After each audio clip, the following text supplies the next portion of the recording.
የእንግሊዝ ፕሪሚየር ሊግ ተመልሷል። አሁን ሊጉ 31ኛ ሳምንቱ ላይ ይገኛል።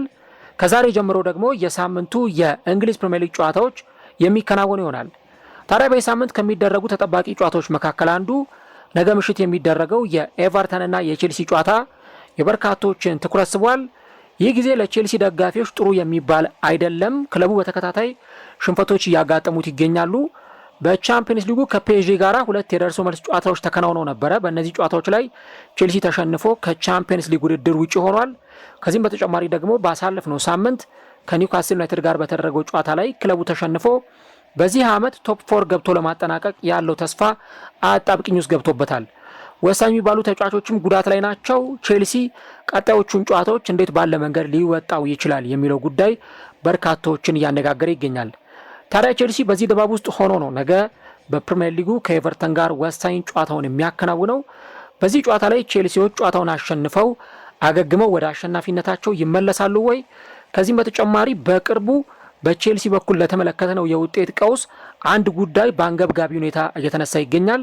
ይህ ጉዳይ ምንድን ነው የሚሉትን ጉዳዮች እስከ ቪዲዮ መጨረሻ ድረስ ከኛ ጋር አብራችሁ ከቆያችሁ የምንነግራችሁ ይሆናል። ሰላም ጤና ይስጥልን። የተወደዳችሁና የተከበራችሁ ውድ የቻናላችን ተከታታዮች እንዴት ናችሁልን? እግዚአብሔር ይመስገን እኔ በጣም ደህና ነኝ። የምትገኙት አራዳ ሜዳ ኦፊሻል ዩቲዩብ ገጻችን ላይ ነው። ለቻናሉ አዲስ ከሆናችሁ የዩቲዩብ ገጹን ሰብስክራይብ በማድረግና የደወል ምልክቷን በመጫን የቻናላችን ቤተሰቦች እንድትሆኑ የአክብሮት ግብዣችን ነው። እንዲሁም ደግሞ ዩቲዩብ ለበርካቶች ፕሮግራሙን እንዲያደርሰው ይህ ፕሮግራም ቢያንስ በትንሹ 500 ላይክ እንዲኖረው እንፈልጋለን። ስለዚህ ሁላችሁም ፕሮግራሙን ላይክ እያደረጋችሁ ጀምሩት። የአራዳ ሜዳ ኮሜንታተር ተስፋ ወርቅ ሉል ሰገድ አብሬያችሁ ቆይታ አደርጋለሁ። ፈጣሪ ፈቅዶ በዚህኛው ፕሮግራማችን ላይ ዳግም ከእናንተ ጋር ተገናኝተናል። የኤቨርተንና የቼልሲን ጨዋታ በተመለከተ የቅድመ ዳሰሳ ፕሮግራማችንን ወደ እናንተ የምናቀርብ ይሆናል ማለት ነው። እንግዲህ ፕሪሚየር ሊጉ አሁን 31ኛ ሳምንቱ ላይ ነው የሚገኘው። የመጨረሻዎቹ ሳምንታት የተቃረቡ ነው። ከዚህ በኋላ ብዙ ጊዜ አይቀረውም ፕሪሚየር ሊጉ ሊጠናቀቅ። እንግዲህ የ31ኛ ሳምንት የጨዋታ መርሃ ግብሮች ፕሪሚየር ሊጉ ወደ ኢንተርናሽናል ብሬክ ከማምራቱ በፊት የሚደረጉ ጨዋታዎች ይሆናሉ ማለት ነው። ፕሪሚየር ሊጉ አሁን ለተወሰኑ ቀናት ይቋረጣል በኢንተርናሽናል ብሬክ ወይም ደግሞ በዓለም አቀፍ የጨዋታ እረፍት ምክንያት ማለት ነው። ስለዚህ በዚህ ሳምንት የሚደረገው ፕሪሚየር ሊግ እንግዲህ በዚህ በማርች ወር የምንመለከተው የመጨረሻው ይሆናል። ከዛ በኋላ እንግዲህ ሊጉ የሚመለሰው በኤፕሪል ወር ወይም ደግሞ በፈረንጆቹ አቆጣጠር በሚያዝያ ወር ይሆናል ማለት ነው።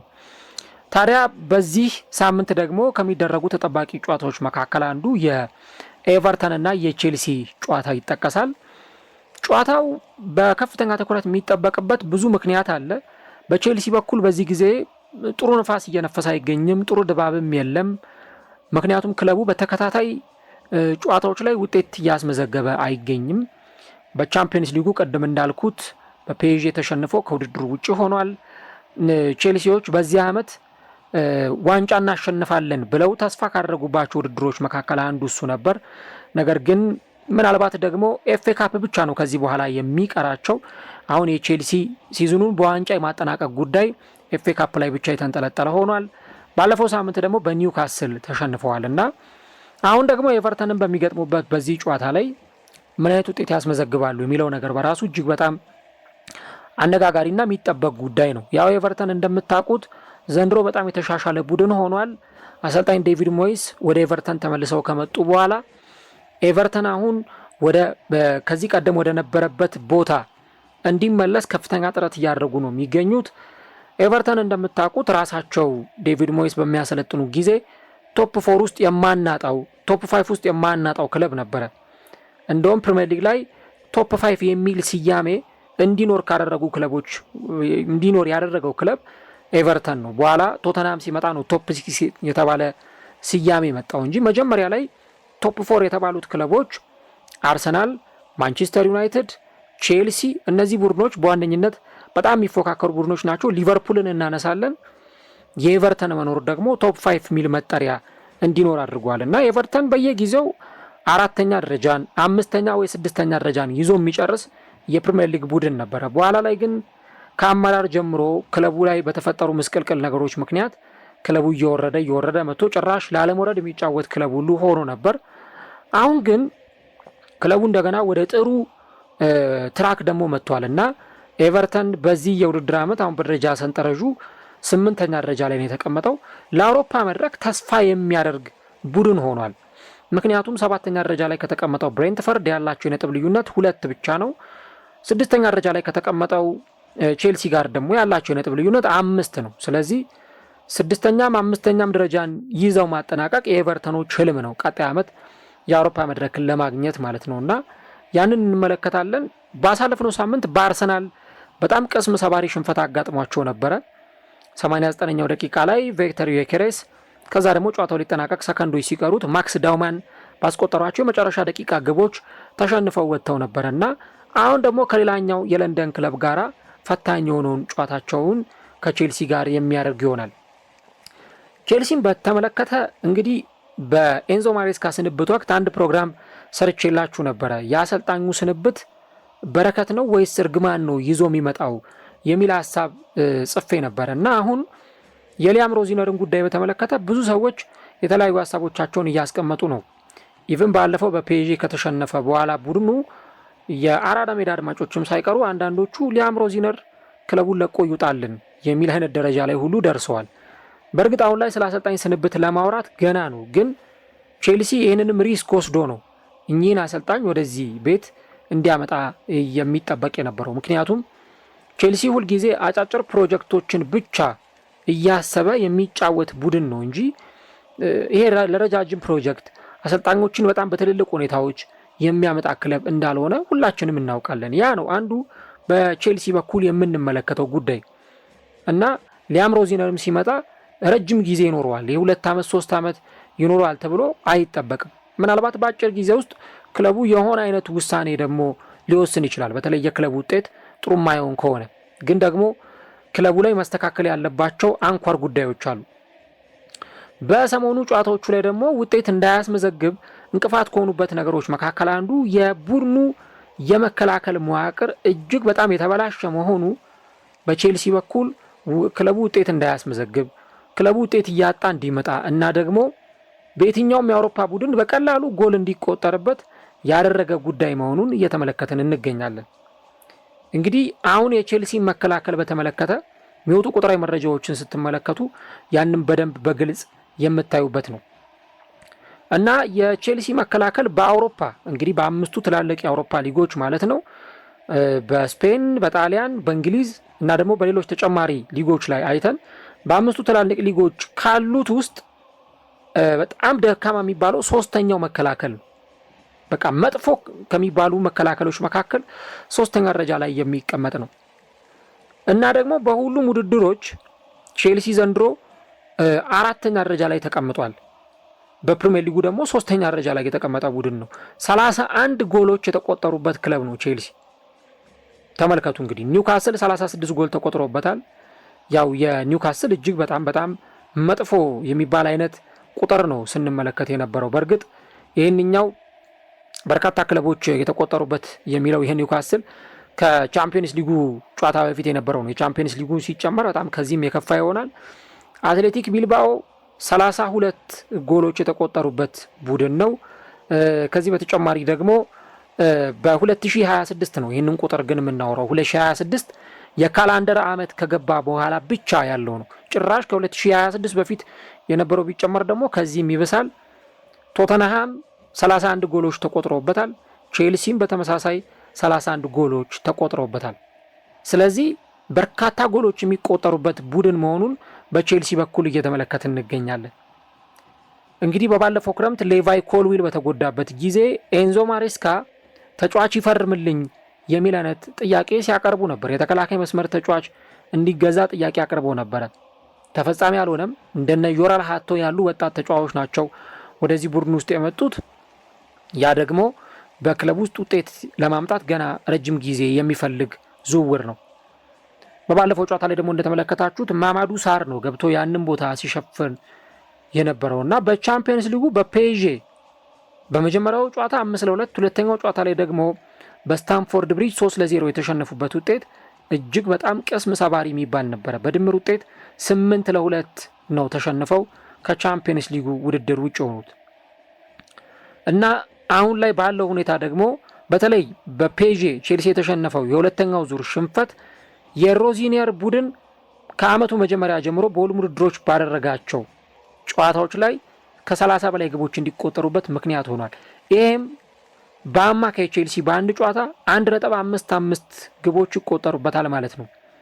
ባለፉት 5 ጨዋታዎች ብቻ ቼልሲ 11 ጎሎች ተቆጥረውበታል። ይህ የሆነው ደግሞ በሊጉ ብቃታቸው የወረደውን አስቶን ቪላና በኤፍኤ ካፕ በሻምፒዮንሺፕ እየተጫወተ የሚገኘውን ሬክስሃምን ጨምሮ የተቆጠሩባቸው ጎሎች እንዳሉ ልብ ማለት ያስፈልጋል። እንግዲህ አሰልጣኝ ሊያም ሮዚነር ወደዚህ ቡድን ከመጣበት ጊዜ አንስቶ ደግሞ በቼልሲ ቤት በተለይ ደግሞ ጎል በማስቆጠር ረገድ ጥሩ የሚባል እንቅስቃሴ ያለው ቡድን ቢሆንም ነገር ግን የ41 ዓመቱ የአሰልጣኝ በአማካይ ቢያንስ በአንድ ጨዋታ አንድና ከዛ በላይ ግብ ቢያንስ እስከ 2 የሚጠጋ ጎል ሊቆጠርበት ይችላል። ይሄ ደግሞ በአውሮፓ በአምስቱ ትልልቅ ሊጎች ውስጥ ካሉ ክለቦች መካከል ከአመቱ መጀመሪያ ጀምሮ በሁሉም ውድድሮች ከቼልሲ በላይ ግብ የተቆጠረባቸው 2 ክለቦች ብቻ እንደሆኑ ቁጥራዊ መረጃዎቹ ያሳያሉ። እና የለንደኑ ክለብ በአውሮፓ የአመቱ መጥፎ ከሚባሉ የተከላካይ መስመር ተጫዋቾች ካላቸው ክለቦች መካከል አንዱ እንዲሆን ተገዷል ማለት ነው።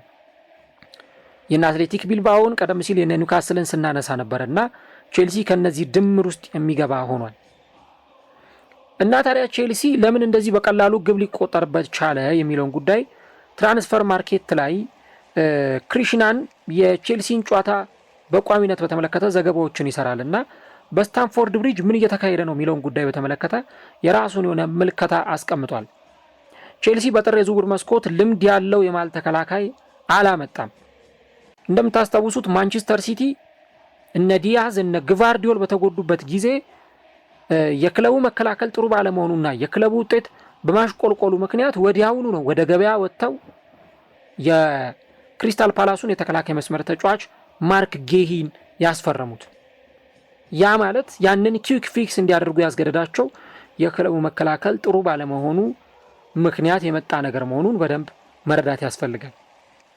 ቼልሲ ግን በጥር የተጫዋቾች የዝውውር መስኮት ምንም ያስፈረመው ተጫዋች የለም።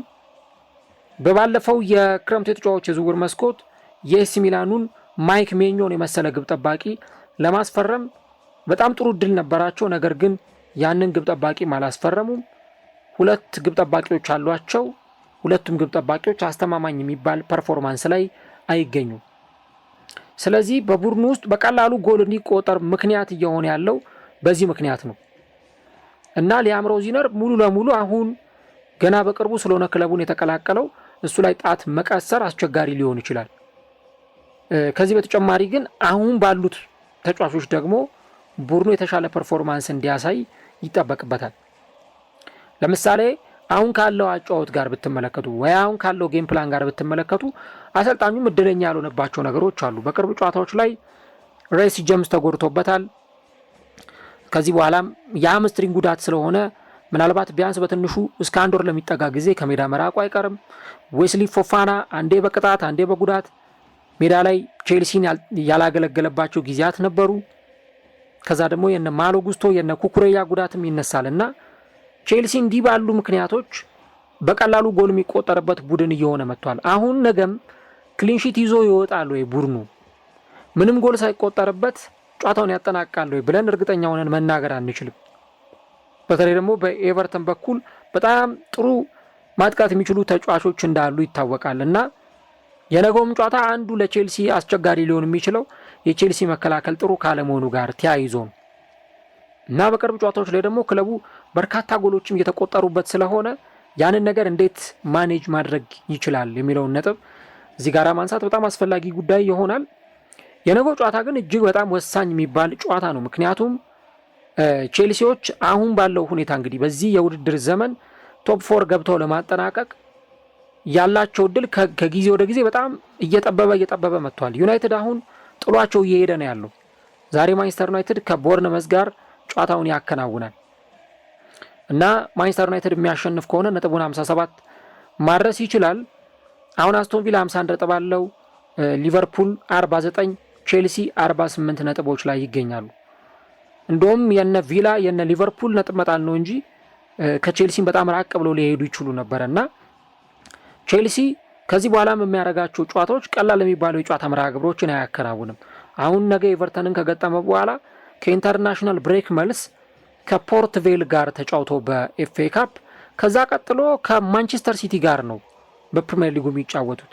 ማንቸስተር ሲቲን ከገጠሙ በኋላ ደግሞ ከማንቸስተር ዩናይትድ ጋር ይጫወታሉ እና አስቡት፣ ኤቨርተን፣ ማንቸስተር ሲቲ፣ ማንቸስተር ዩናይትድ፣ ብራይተን፣ ኖቲንግሃም፣ ሊቨርፑል እነዚህም ቡድኖች በተከታታይ ይገጥማሉ እስከ 36ኛው ሳምንት ድረስ እና እኔ እንደኔ አረዳድ ከሆነ የቼልሲ ቀጣይ ፊክስቸሮችንም ስንመለከት በጣም ከባባድ ጨዋታዎችን የሚያደርግ ቡድን ነው እና ቶፕ 4 ገብቶ ለማጠናቀቅ ሁኔታውን አስቸጋሪ ሊያደርግበት ይችላል። ማንቸስተር ዩናይትድ አሁን የበለጠ ለሶስተኛ ደረጃ እየቀረበ የመጣ ቡድን ነው።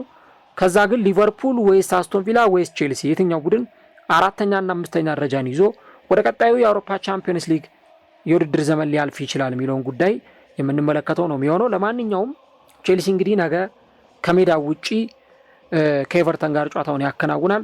በዚህ ጨዋታ ላይ የሚያሸንፍ ከሆነ ቼልሲ በደረጃ ሰንጠረዡ ላይ ቢያንስ እነ ሊቨርፑል እስከሚጫወቱ ድረስ የበለጠ ነጥቡን ከፍ ማድረግ ደረጃውን ከፍ ማድረግ ይችላል። ያማይሆን ከሆነ ግን ብሬንትፎርድ ከኋላ መጥቶ ከቼልሲ ጋር እኩል እንዲሆን፣ ኤቨርተን የበለጠ ከቼልሲ ጋር ያለውን የነጥብ ልዩነት እንዲያጠብ የሚያደርግ ይሆናል እና ለቼልሲዎች ማሸነፍ እጅግ በጣም ግድ ነው። መስት ዊን የሚባል ጌም ነው ነገ የሚያደርጉት። ምናልባት ሲዝናቸውን ሊወስኑ ከሚችሉ ዲሳይሲቭ ከሚባሉ ጨዋታዎች መካከል አንዱን ያደርጋሉ። ቼልሲ ነገ ኤቨርተንን ያሸንፋል ወይስ ደግሞ ውጤት ሳያስመዘግብ ተሸንፎ ወይ ባቸው ውጤት ጨዋታውን ያጠናቀቃል? ኮሜንት ላይ ሀሳቦቻችሁን እንድታጋሩን እንጋብዛለን። ነገ ምሽት እንግዲህ 2:30 የ31ኛው ሳምንት የፕሪሚየር ሊግ ጨዋታ በኤቨርተን እና በቼልሲ መካከል የሚደረግ ይሆናል ማለት ነው።